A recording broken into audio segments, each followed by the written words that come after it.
talagang problema mo, pagtripan mo nga talaga siya. Kasi pag nalungkot ka pa sa kanya, may emotions involved pang lungkot, hindi mo rin naman siya masosolve.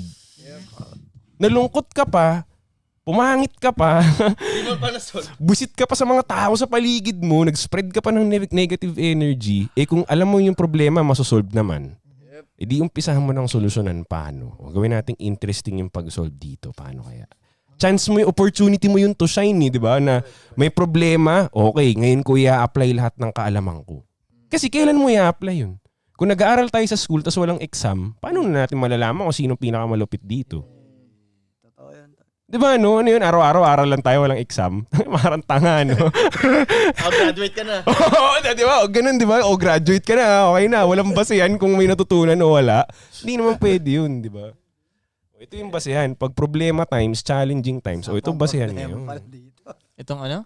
Yun yung